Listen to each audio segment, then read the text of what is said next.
नमो नमः। स्वागत है आपका एक बार फिर अपने प्रवेशिका संस्कृत व्याकरण के YouTube चैनल पे। और आज की क्लास में हम पढ़ने वाले हैं त्रि शब्द से बनने वाला द्वितीया के बहुवचन में जो रूप बनता है यहाँ पर, उसी के बारे में हम आज की कक्षा में जानेंगे। द्वितीया का बहुवचन, जैसा कि हमने पिछली कक्षा में जाना था कि त्रि शब्द जो है वो नित्य बहुवचन में बनते हैं, मतलब इनका एक वचन और द्विवचन तो यहाँ पे बनेगा ही नहीं, क्योंकि त्रि का मतलब होता है तीन, और तीन संख्याएं एक में और द्वि में मतलब दो में तो हो ही नहीं सकती। इसलिए हमेशा ये त्रि शब्द जो है वो हमेशा ही कौन से वचन में चलेगा? बहुवचन में। पिछली कक्षा में हमने प्रथमा का बहुवचन सीखा था जो बना था त्रयः, बिल्कुल हरय की तरह, ठीक है।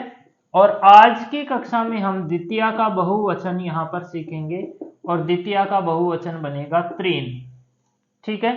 शब्द हमारे पास रहेगा त्रि और हमारे रूप बनेगा त्रीन। क्या डिफरेंट है? पहला डिफरेंट तो ये है कि यहाँ पर जो शब्द रूप है उसमें हरिस्व इकारांत शब्द है और यहाँ पर जो शब्द बनेगा उसमें दीर्घ ई रहेगा, मतलब छोटी ई का बड़ी ही होगा और न एक और ऐड होगा और उसी से बनेगा त्रीन, ठीक है। तो त्रि शब्द द्वितीया के बहुवचन में जो रूप हम बनाएंगे वो बनाएंगे त्रीन, नकारांत है ना, न अंत में रहेगा इसके। और द्वितीया के बहुवचन में जो प्रत्यय होगा वो होगा सस प्रत्यय। कौन सा प्रत्यय होगा? सस प्रत्यय। तो त्रि शब्द से जस प्रत्यय होने पर त्रयः कैसे बनता है उसी को हम आज की क्लास में यहाँ पर सीखने वाले हैं। तो शुरू करते हैं। त्रीन शब्द का निर्माण हुआ कैसे? देखो, सबसे पहले शब्द रूप आ जाएगा त्रि शब्दात, प्रातिपदिक संज्ञा हो जाएगी अर्थवत धातु प्रत्यय प्रातिपदिकम से प्रातिपदिक संज्ञा, और प्रातिपदिक संज्ञा होने के बाद में सूत्र आ जाएगा स्वौजस मौट षष्ठाभ्याम विष्णुभ्याम नसीवाम नसी सामान्योग सुप। आप इसे पूरा लिख लिया अपनी कॉपी में। और ये सूत्र क्या कहता है कि द्वितीया बहुवचने, द्वितीया के बहुवचन में, द्वितीया बहुवचने, द्वितीया के बहुवचन के अंदर कौन सा प्रत्यय करेगा? सस प्रत्यय।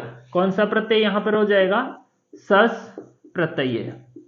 जैसे ही सस प्रत्यय होगा हमारे पास स्थिति हो जाएगी त्रि प्लस सस इत्यत्र।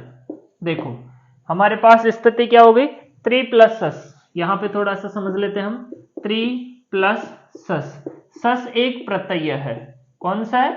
सस प्रत्यय है, लेकिन सस में जो शुरू में आ रहा है वो है श, और एक सूत्र आता है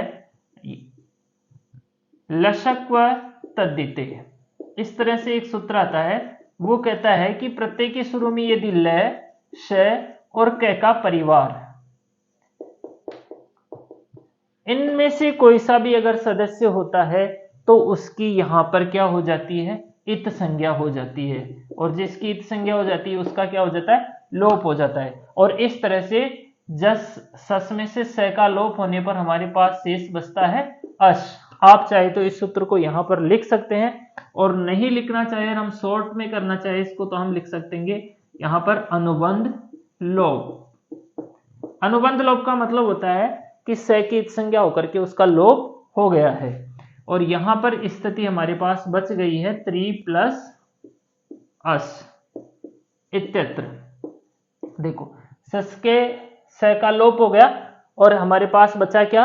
अस। अब हमारी स्थिति हो गई त्रि प्लस अस। वैसे तो यहां होने पर इको यणसी से यण संधि भी हो सकती है, क्योंकि प्लस से पहले ई है और प्लस के बाद में यह है, तो यहां पर यण संधि हो सकती है।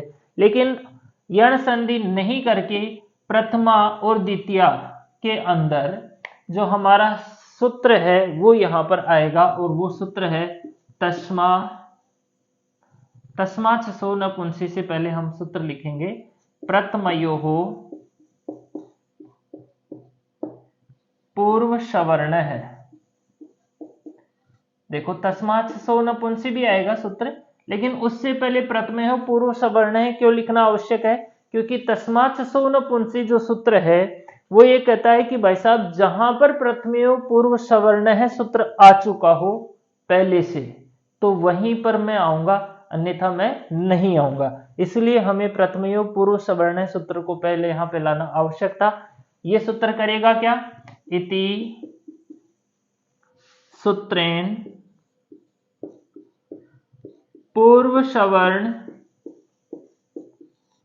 दीर्घे कृते। दो कार्य ये करता है ये, एक तो पूर्व सवर्ण, एक दीर्घ। देखो हमारी स्थिति जो थी वो स्थिति ये थी 3 प्लस अस, इस तरह से 3 प्लस अस। अब हमारे पास सूत्र क्या आया, प्रथमयो पूर्व सवर्ण है। पहला काम क्या करेगा, पूर्व सवर्ण, मतलब कि ये जो अ है वो इससे पहले वाले स्वर के अंदर मिल जाएगा, ऐसे 3 प्लस से, मतलब कि ये जो अ है वो इसके अंदर मिल चुका है। दूसरा काम क्या करेगा, दीर्घ, मिल तो जाएगा लेकिन ये जो छोटा छोटा ई है ये दीर्घ हो जाएगा, मतलब बड़ी ई यहां पर हो जाएगा, और इस तरह से हमारे पास स्थिति बन जाएगी 30। ठीक है, तो यहां पर दो काम ये कर देगा, एक तो इस छोटी ई को बड़ी ई कर देगा और ए को इसके अंदर मिला देगा। तो इस तरह से यहां पर स्थिति बन जाएगी अपनी 30 इत्यत्र। अब हमारे पास सूत्र आ जाएगा हमारे प्रथमयो पूर्व सवर्ण के बाद वाला, और वो सूत्र है तस्मा चसो नपुंसी।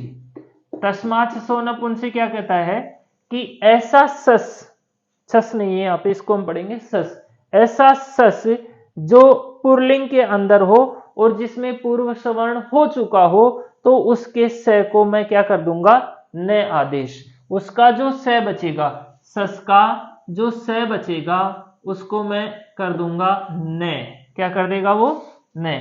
तो यहां पर इति सूत्रेण स स्थाने न आदेशे कृते, स के स्थान पे कौन सा आदेश हो जाएगा, न आदेशे कृते। जैसे ही न होगा हमारी सिद्धि बनकर यहां पर बिल्कुल तैयार है। हमें ये रूप बनाना था और ये रूप यहां पर आसानी से हम बना चुके हैं। इसके अंदर दो सूत्र हैं, प्रथमयो पूर्व सवर्ण और तस्मात् चसो नपुंसी।